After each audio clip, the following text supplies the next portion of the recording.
사진으로 살펴보는 한 주간의 주요 뉴스 클릭베스트 컷. 오늘도 힘차게 문을 열겠습니다. 연합뉴스 사진부 최재고 기자와 함께합니다. 최 기자 어서 오세요. 안녕하세요.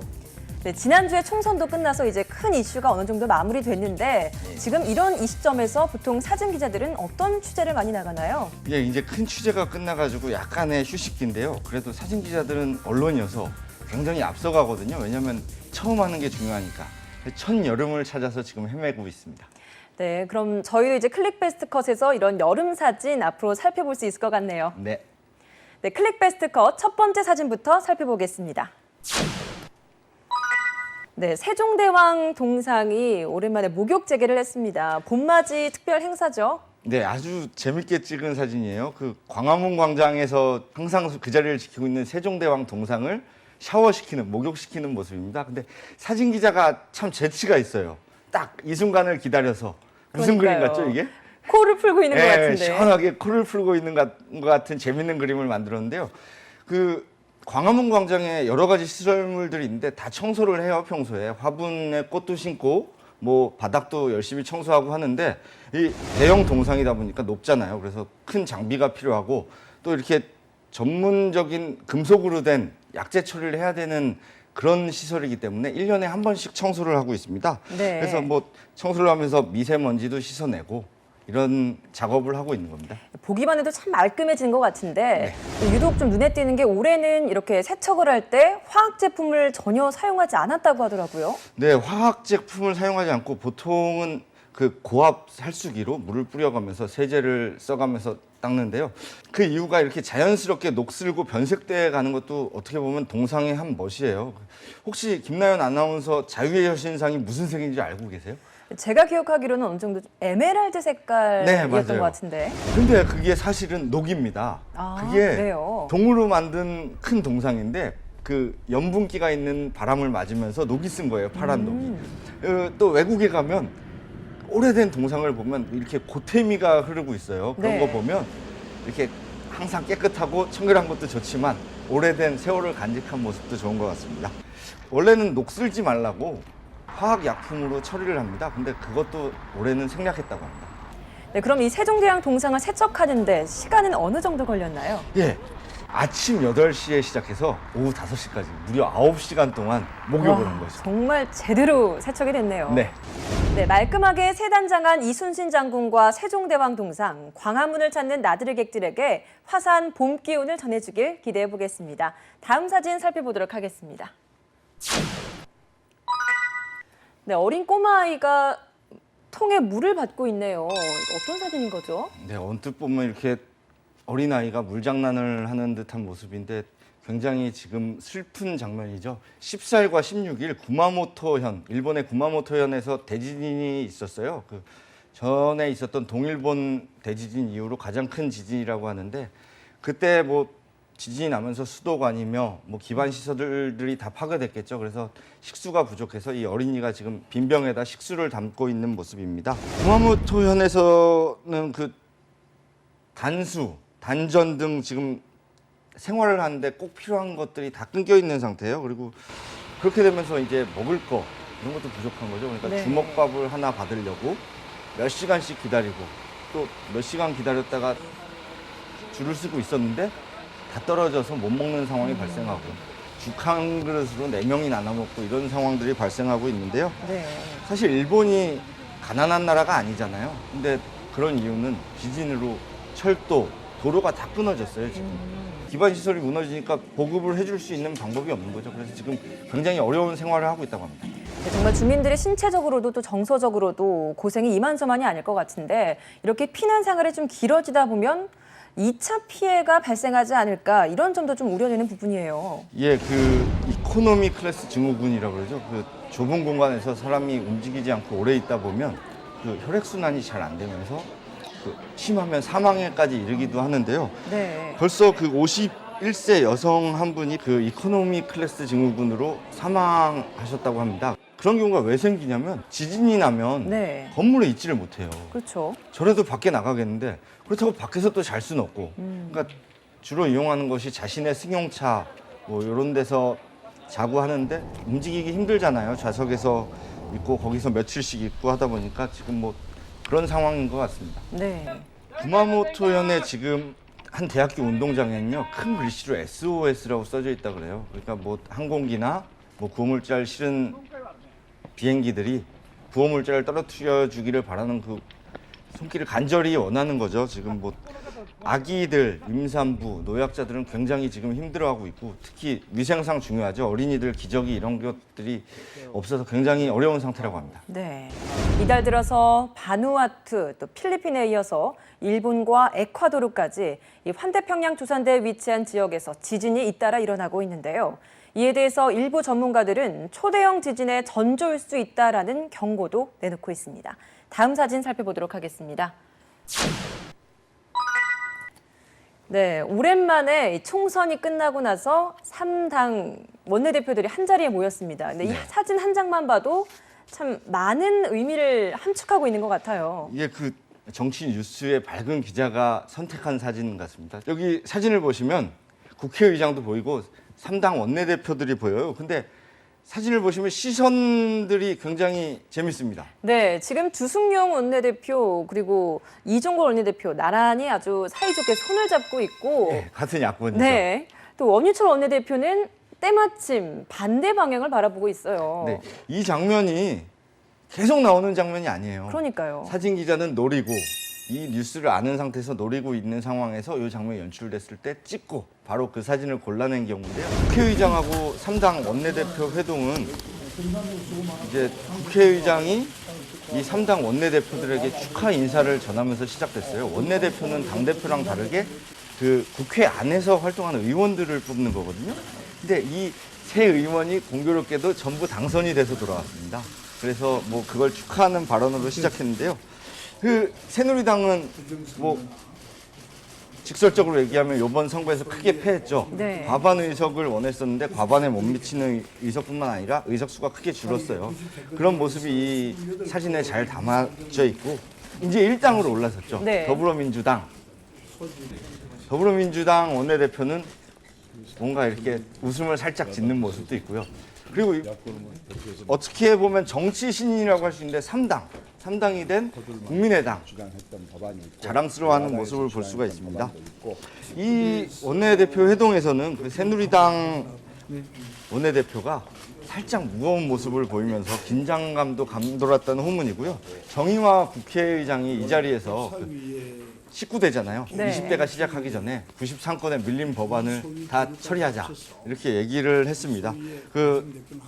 뭐 결론부터 말씀드리면 이 회동 결과 21일부터 5월 20일까지 4월 임시국회를 열기로 합의했고요.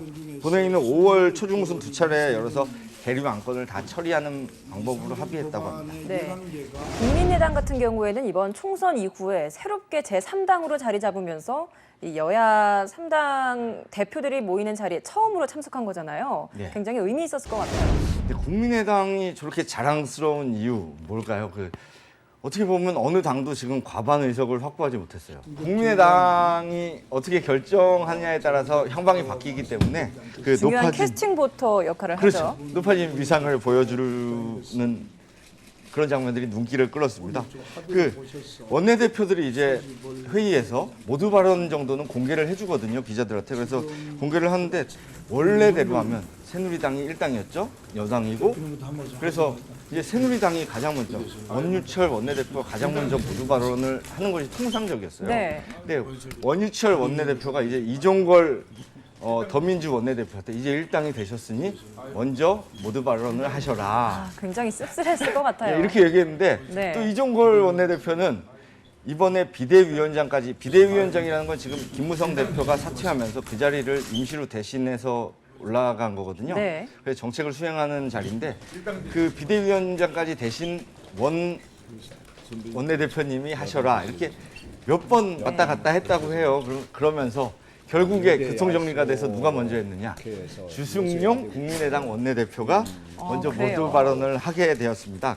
이 자리는 주승용 원내대표가 만든 자리예요. 주선을 한 자리죠. 그러면서 그걸 강조하면서 마지막으로 19대 국회가 국민에게 한 가지라도 일을 더하는 모습을 보여주자고 하면서 임시국회를 제안했다고 합니다. 네, 여야 3당 원내대표가 4월 임시국회를 열기로 합의했지만 현재로서는 여야 간의 무쟁점 법안들을 처리하는 데만 의견이 모아진 상태인데요. 과연 19대 국회가 요종의 미를 거둘 수 있을지 귀추가 주목됩니다. 다음 사진 살펴보도록 하겠습니다. 네, 좀 의미가 있는 사진인 것 같습니다. 국민의당 당대표실이라고 새롭게 내걸고 있어요.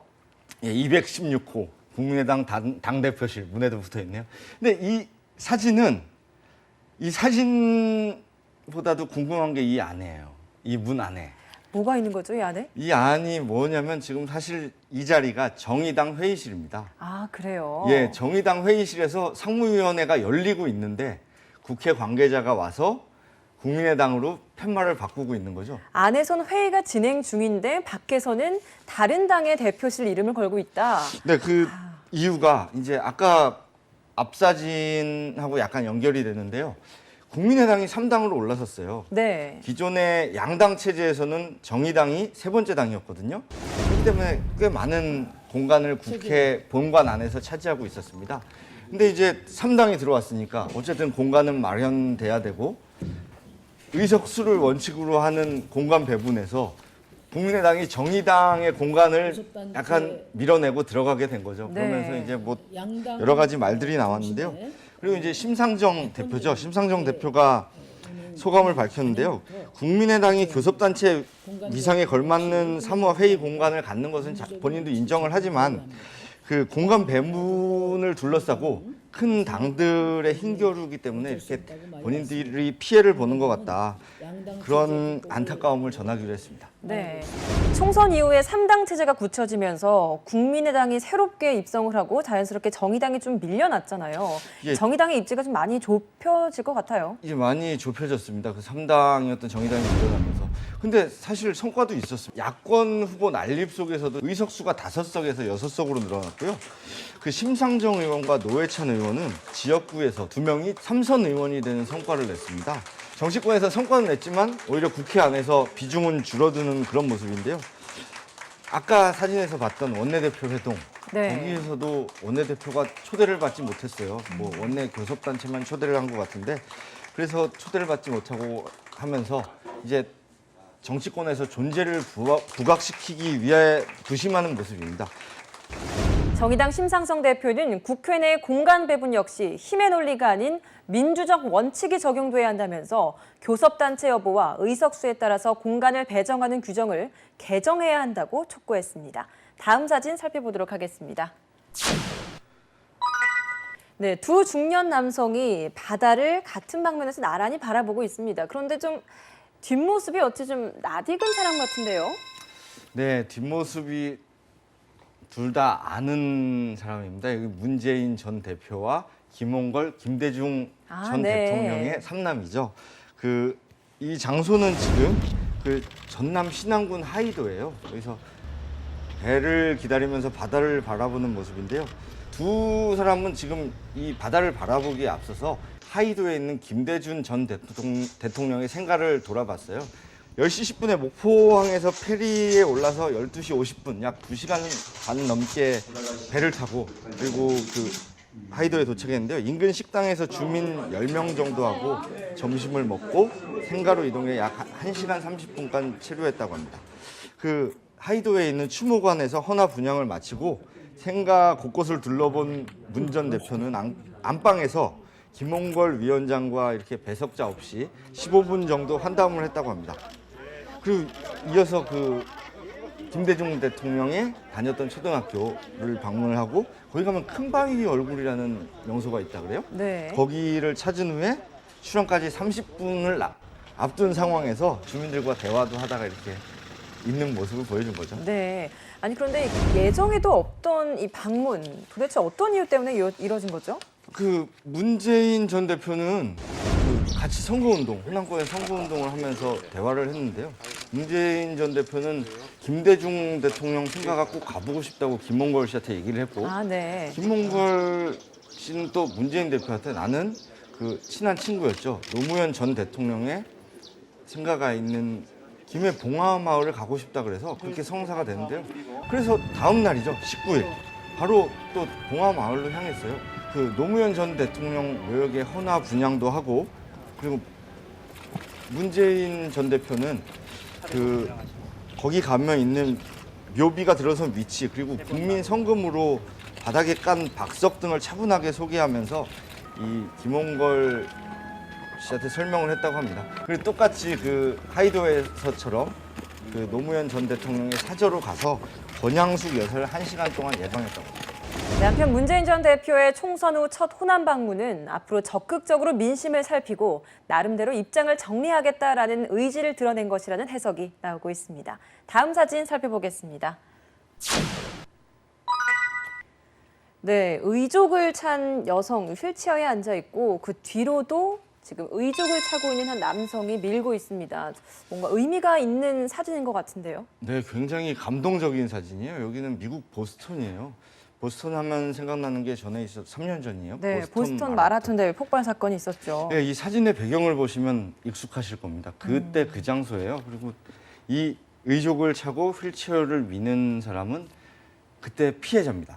그 당시에 폭발이 있던 당시에 결승선을 지나다가 폭발로 다리를 네. 잃은 그 선수였어요.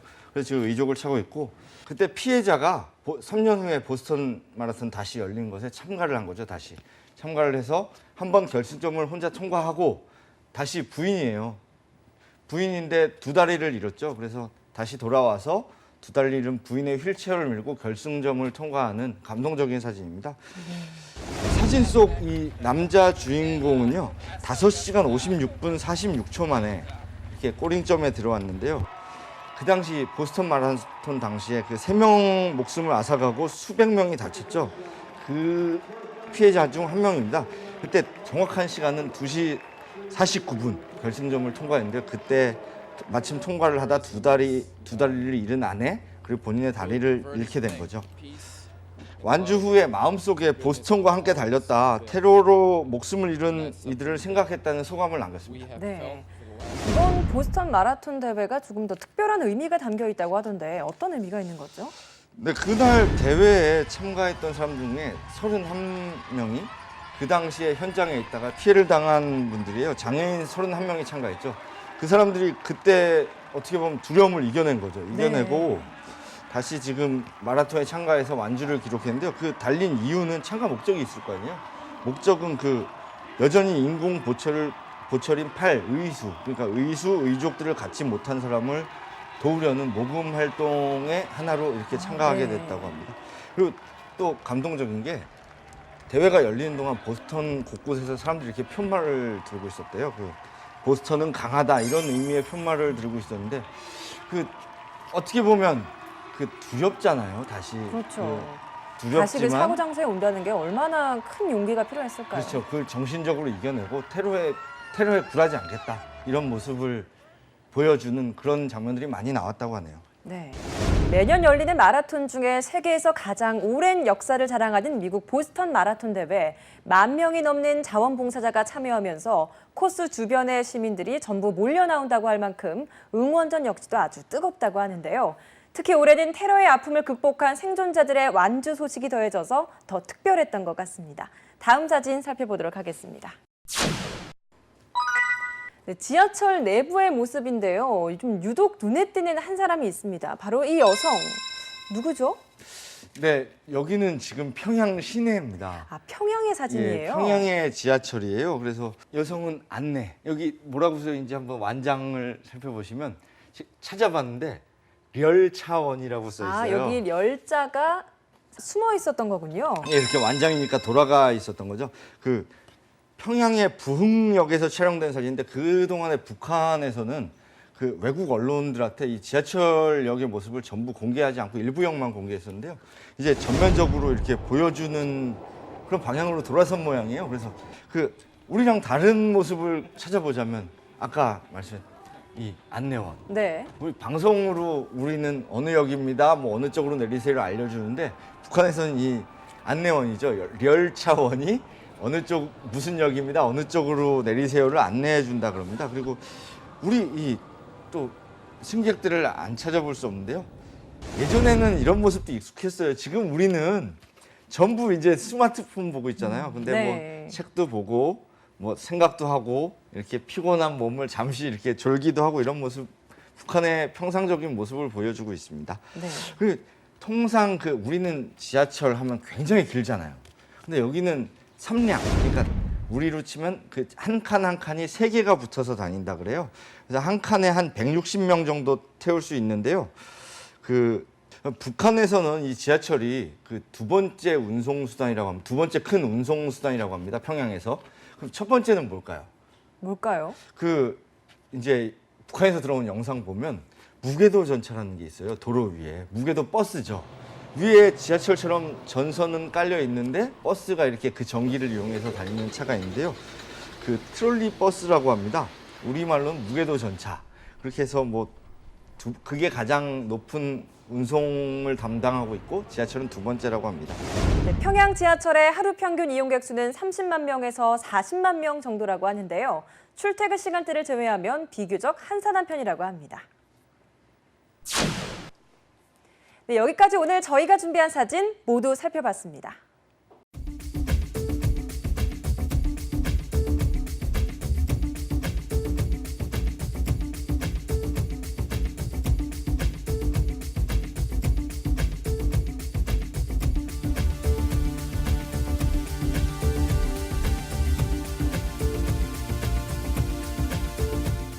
최 기자, 오늘 사진들 중에 베스트 컷을 뽑는다면 어떤 게 있을까요?